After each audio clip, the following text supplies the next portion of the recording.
2018 and 19 का first runner up और सारेगामा 2008 का सेकंड रनर अप। पहले छोटा था, अभी बड़ा हो गया हूँ। और आप मेरे को सुन रहे हैं अतिथि उवाच, जो कौशिकी जी हैंडल करती हैं। कौशिकी जी काम कर रही हैं इसके साथ, बहुत अच्छा काम कर रही हैं। तो प्लीज़ इस चैनल को सब्सक्राइब करें और हमारे वीडियोस को शेयर करें, लाइक करें, और इनके और भी वीडियोस का वेट करते रहें। ऐसे बहुत सारे लोगों से ऐसे ही बात करने वाली हैं।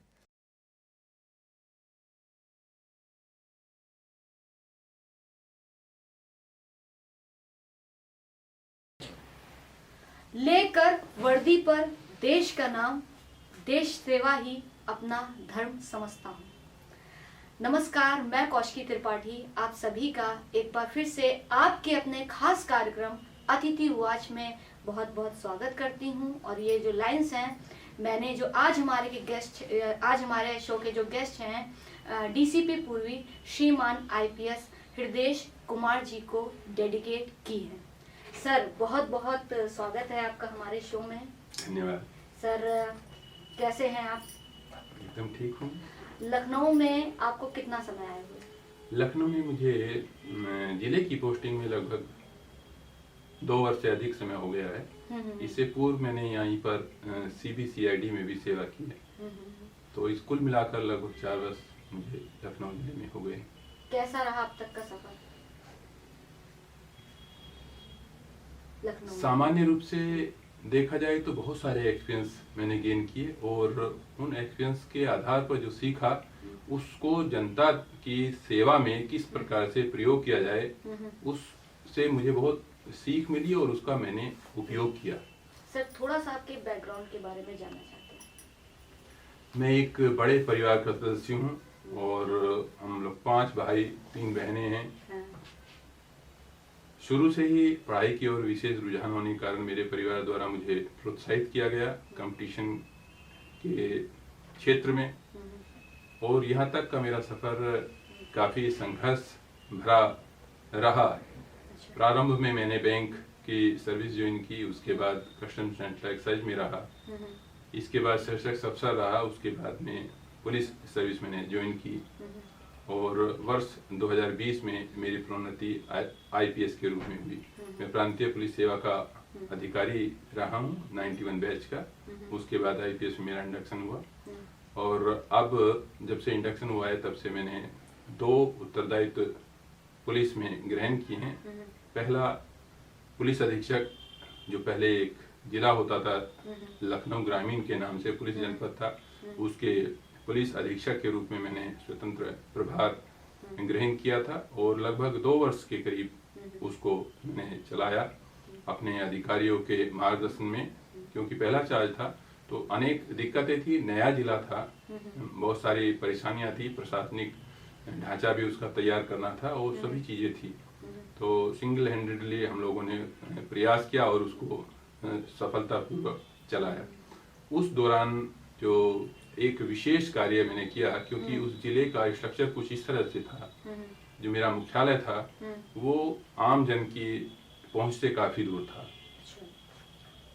जनपद की 2 मुख्य तहसीलें बक्सी का तालाब और मलिहाबाद, दोनों के मुख्यालय और आंतरिक भागों से मेरे पुलिस अधीक्षक के कार्यालय तक पहुंचने के लिए कोई सीधे साधन न होने के कारण विशेष रूप से ग्रामीण शिकायतकर्ताओं को, प्रार्थीगण को मुझ तक अपनी शिकायत पहुंचाने में असुविधा होती थी।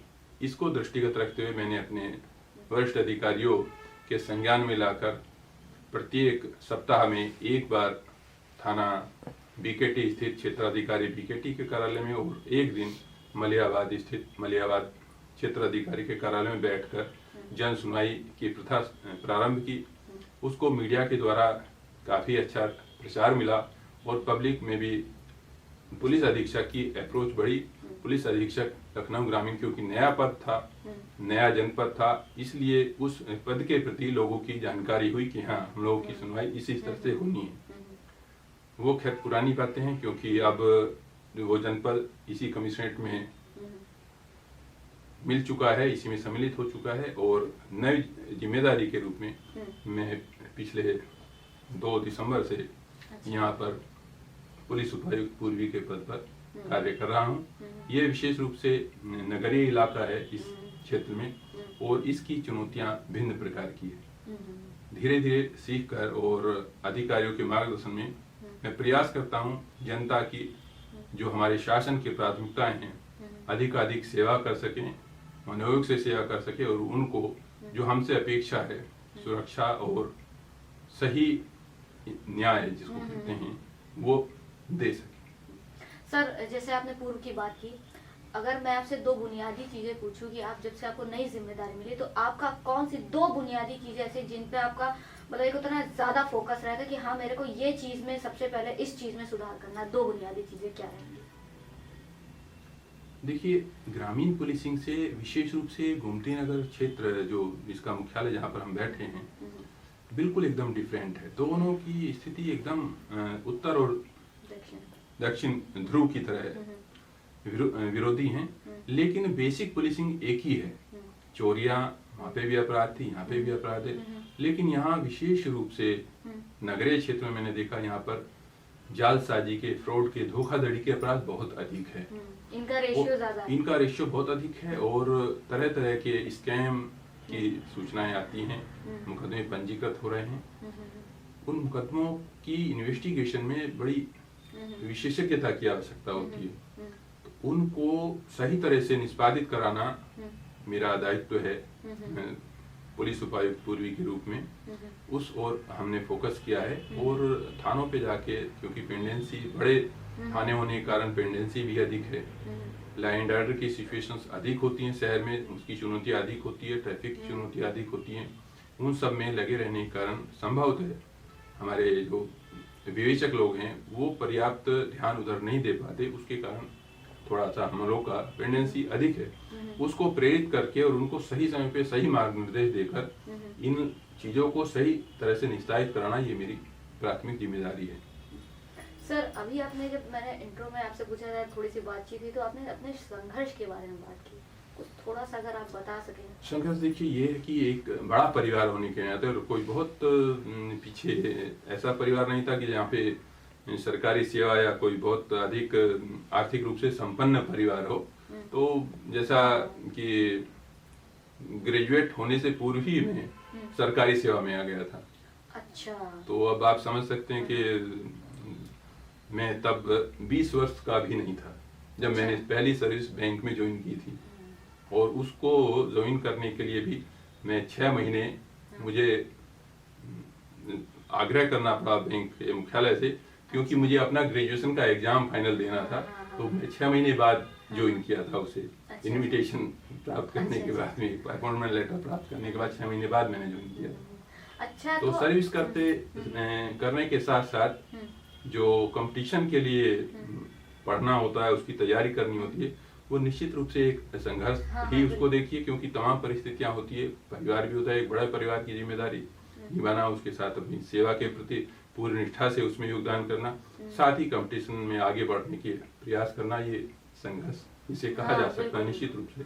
सर, जैसे आपको जब मतलब जॉब कर ली, तो जैसे आपका आईपीएस ही आपको बनना था, मतलब ये कि नहीं मैं आईएएस बन जाऊं, या एक होता ना कि नहीं मेरे को आईपीएस ही बनना है। देखिए, ये जो मैंने बताया अभी आपसे, इससे पहले की सर्विस मेरी तत्कालीन बिक्री कर विभाग कहलाता था। इस समय कॉमर्शियल टैक्स और बाद में अब वर्तमान में गुड्स एंड सर्विस टैक्स के रूप में है। तो टैक्सेशन विभाग में थी और समकक्ष स्केल में थी। जो डिप्टी एसपी का स्केल था वही उसका स्केल था, और 2 वर्ष सीनियोरिटी थी उसकी। लेकिन मैंने ये महसूस किया कि टैक्सेशन डिपार्टमेंट में रहते हुए जनता की जो सेवा करने की भावना मेरे हृदय में थी, मैं उसके साथ न्याय नहीं कर पाया। वो एक तरह से केवल टैक्सेशन का काम था, वो भी एक प्रकारांतर से सरकारी कार्य था, और सेवा के लिए शुल्क का संचयन करना, करों का संचयन करना और सरकार को उसके व्यय के लिए उपलब्ध कराना अच्छी बात है।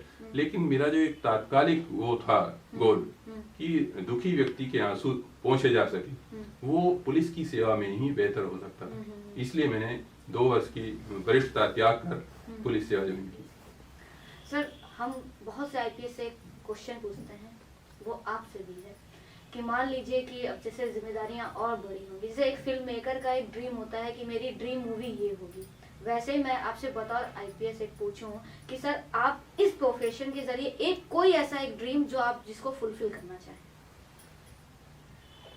देखिए, जो स्वप्न होता है वो आदर्श को लिए होता है, और आदर्श की प्राप्ति हम किस सीमा तक करते हैं वो हमारे प्रयास के साथ साथ जिस विभाग का या जिन साथियों को हम मार्गदर्शन प्रदान करते हैं, जिनका नेतृत्व हम लोग करते हैं, उनके कमिटमेंट तथा स्थानीय परिस्थितियों, इन सभी पे डिपेंड करती है।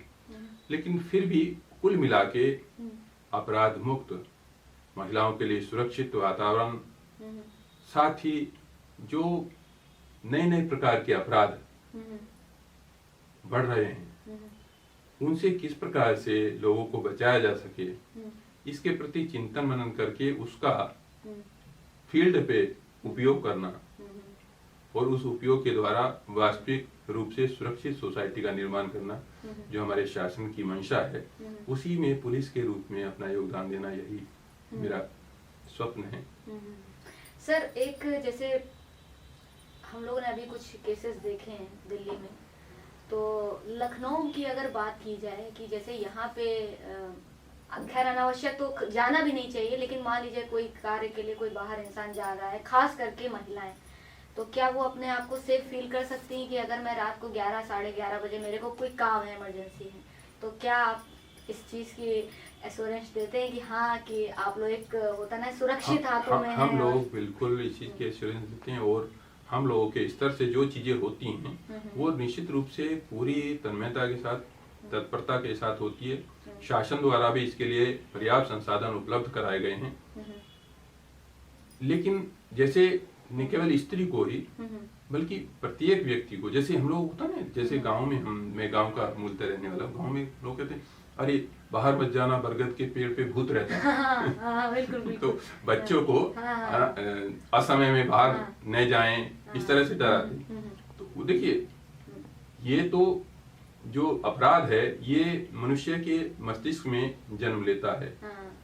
कहाँ किस प्रकार से किसकी प्रवृत्ति किस समय पे बदल जाती है, इसको अभी भी बिल्कुल सटीक रूप से जान पाना अभी तो असंभव ही है। इसलिए हम लोगों को न केवल स्त्री के लिए, पुरुष के लिए भी जब तक कोई आवश्यक चीज नहीं हो तब तक देख, हम लोग ये जानते हैं, पुलिस ये कहती है कि पुलिस कोई स्पेशल वो नहीं है, पुलिस को अधिकार दिए गए हैं, लेकिन प्रत्येक नागरिक ही पुलिस है। तो यानी कि सब लोगों की सुरक्षा सब लोगों के हाथ में भी, अपनी सुरक्षा भी अपने हाथ में। थोड़ा सा स्किल सीखे, लड़कियों से विशेष रूप से आग्रह है। आत्मरक्षा के उपाय हमारे यहाँ पे जो 1090 है, वहाँ से बहुत सारी चीजें जागरण के रूप में हम लोगों ने स्कूलों में जाके बताया है, महिलाओं को अपनी रक्षा कैसे करें, उन सब चीजों को सीखें और जहाँ पे आवश्यक हो वहाँ पे जाएं। लेकिन यदि कहीं ऐसी स्थान पे जा रहे हैं तो देख लें कि पुलिस पिकेट वगैरह है, तो उसको भी अलर्ट कर दें या उससे बात कर लें। अपना घर भी छोड़कर जा रहे हैं तो भी एक जैसे चोरी से बचने का उपाय स्थानीय थाने को बता दें, 3 दिन बाद में लौटेंगे। थोड़ा सा उधर पुलिसिंग अधिक हो जाती है। तो ये चीजें हैं कि दोनों ओर सतर्कता रखने की आवश्यकता है, अलर्ट मोड पे रहना ही चाहिए। क्योंकि सुरक्षा तो ऐसी चीज है, हम लोग तो भारतीय इतनी पुरानी संस्कृति के वाहक हैं, उसके वंशज हैं, उसके वाहक हैं। देखते हैं कि बहुत सारी चीजें करते हैं सुरक्षा के लिए, फिर भी सुरक्षा में चूक होना मानवीय, क्योंकि मानव के आधार पे सुरक्षा में चूक होना स्वाभाविक है। लेकिन उस चूक को कितना हम कम करें वो हमारी कार्य क्षमता और हमारी दक्षता इस चीज पे निर्भर करता है। आप खाली समय में क्या करते हैं? मेरे पास समय खाली होता ही नहीं। लेकिन कभी जैसे होता है इंटरेस्ट के हाँ, नहीं, मेरा इंटरेस्ट है, मेरा आध्यात्म में मेरी रुचि है और मैं प्रतिदिन ध्यान करता हूँ और अपनी जो मेरे नियमित दिनचर्या की पाठ है, जिससे मैं पूरे दिन कार्य कर सकूं, उसकी शक्ति प्राप्त करने के लिए मेरे कुछ आध्यात्मिक ग्रंथ हैं जो सर्वमान्य है, उनका भी अध्ययन करता हूँ। तो उससे मुझे पूरे दिन भर क्षमता मिलती है, साथ ही मेरा मन सही दिशा में रहता है।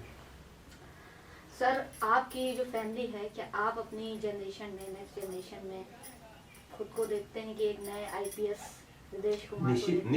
निश्चित रूप से बच्चे भी अपने परिवार को देख के, अपने बड़ों को देख के, माता पिता को, पेरेंट्स को देख के आगे बढ़ते हैं। मेरे 2 बच्चे अभी कंपटीशन की तैयारी कर रहे हैं, वो भी प्रेरित हैं और इसी उम्मीद से प्रेरित है। इतना परिश्रम करते देखने के बाद भी वे यदि चाहते हैं कि वे आईपीएस बने, तो निश्चित रूप से मैं महसूस कर सकता हूं कि उनके भीतर जो मेरे मूल्य हैं वे कहीं ना कहीं जीवित हैं, आगे ले जाने की स्थिति में हैं।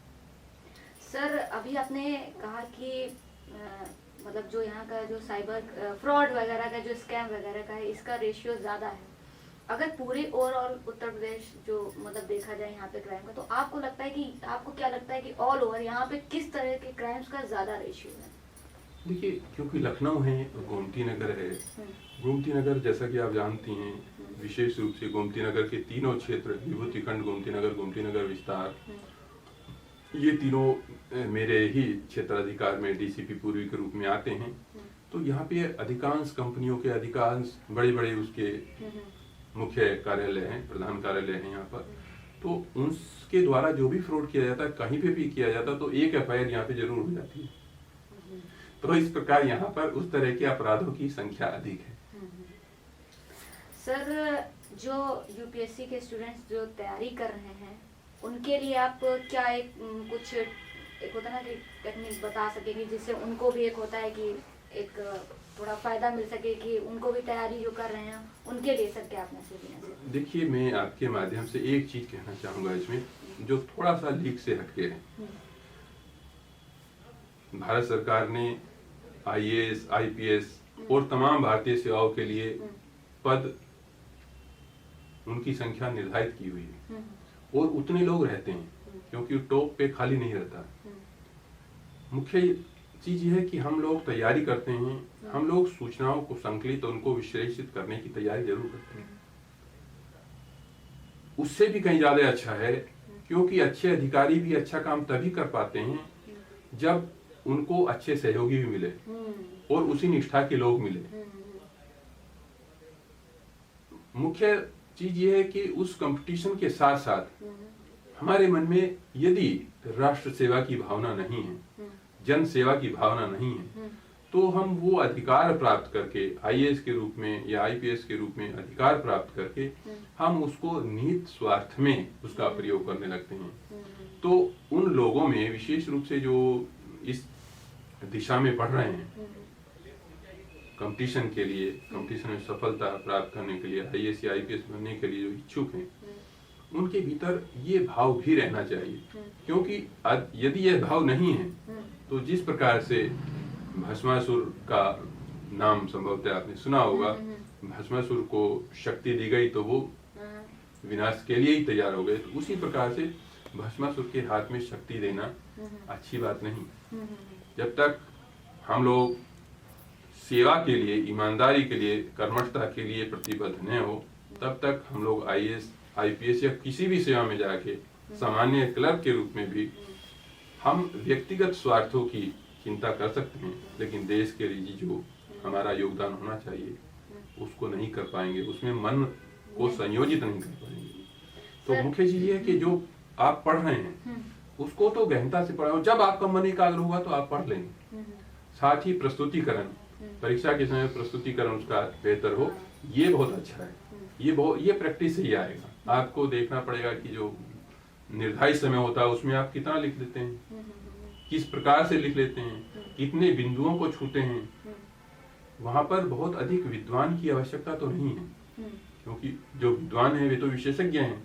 विशेषज्ञ एक फील्ड में विशेषज्ञ होते हैं। तो हम लोगों के लिए, प्रशासक के लिए है कि अधिकांश पक्षों को देख सके, किसी विषय के अधिकांश पक्षों को समझ सके। तो अधिकांश पक्षों को समझने यानी कि अधिकांश बिंदुओं पे, अधिकांश मुद्दों पे वो उसकी राय हो, उसका एक स्पष्ट विचार हो कि हाँ, ये करने से ये लाभ होगा सोसाइटी को, ये करने से ये होगा। तो जितने पक्ष हम प्रस्तुत कर पाएंगे कंपटीशन में उतना ही बेहतर परफॉर्म करेंगे। सर जैसे जब कोई बहुत बड़ी सफलता मिलती है तो बहुत बड़े सेक्रीफाइसेस भी करने पड़ते हैं। अब जैसे मान लीजिए आपसे मैं सीधा सीधा सवाल करूँगी, आपके फैमिली में कोई फंक्शन होते होंगे बहुत से, तो उसमें एक होता है ना कि अब आप ऐसी जिम्मेदारी पे कभी कभी उस चीज़ में नहीं भी शामिल हो पाते हैं। आपकी ज़िंदगी में कभी कोई ऐसा मोमेंट आया कि मतलब एक जो आपका प्रोफेशन है जो इतनी मतलब सेक्रीफाइस के बाद आपको मिला, तो कहीं ना कहीं अरे मेरे को मैं इस चीज़ को एंजॉय नहीं कर पा रहा हूँ, कोई ऐसा एक मोमेंट आया आपके? संयोग कहिए या आश्चर्य कहिए, मैं अपने काम को इतना एंजॉय करता हूँ कि मैं बाकी किसी चीज को उसके सामने रखता नहीं। यहाँ तक कि मेरे पारिवारिक फंक्शन कई ऐसे हुए जिसमें मैं नहीं जा पाया, लेकिन उसका मुझे कोई खेद नहीं हुआ। क्यों? क्योंकि मैं काम में व्यस्त था और उस काम में व्यस्त होने के नाते कुछ ऐसे लोगों की सेवा में कर सका।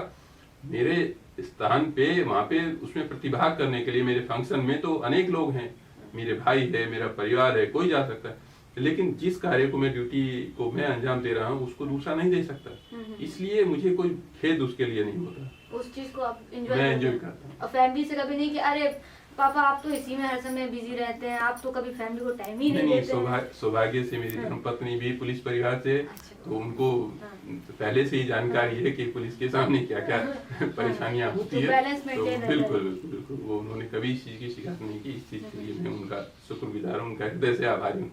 घर में किसकी लीडरशिप ज्यादा चलती है? जो घर में रहता है। अच्छा, ज्यादा घर का बॉस कौन है? घर में जो रहता है वही बॉस है। गृह मंत्रालय। बिल्कुल, निश्चित रूप होना भी चाहिए। नहीं, ये होता नहीं कि आप गृह मंत्रालय को खुश रखते तो सारे मंत्रालय अपने आप ही खुश रहेंगे। बिल्कुल बिल्कुल, निश्चित रूप से गृह मंत्रालय जो है वो श्रेष्ठ होना चाहिए, उसका सम्मान भी होना चाहिए, और उसके अच्छा होने पे, उसके संतुलित होने पे बाकी सब चीजें सही है। बिल्कुल सर। सर हम अंत में चाहेंगे कि लखनऊ की जनता के लिए आप एक मैसेज दें। देखिए अभी कोहरा चल रहा है और समय समय पे ट्रैफिक के संबंध में बहुत सारी चीजें आती हैं। दुर्भाग्य की बात यह है कि जितना अपराधों में लोगों की मृत्यु होती है उससे कहीं ज्यादा ट्रैफिक दुर्घटनाओं में मृत्यु होती है, जबकि ये सबसे ज्यादा नेग्लेक्टेड फील्ड है नागरिकों की ओर से। विशेष रूप से हम लोग इस कल्चर को कल्टीवेट नहीं करते कि ट्रैफिक नियमों का पालन करें, हेलमेट लगाकर चलें, गाड़ी में सीट बेल्ट लगाकर चलें, ट्रैफिक रूल्स का पालन करें, जो सिग्नल से उनको जंप नहीं करे। ये बहुत आवश्यक है, विशेष रूप से इसलिए भी क्योंकि जो सड़क पर यात्रा करने वाली जनता है वो मुख्य रूप से कार्यकारी जनता है हमारी, जो अभी कार्य करने में सक्षम है।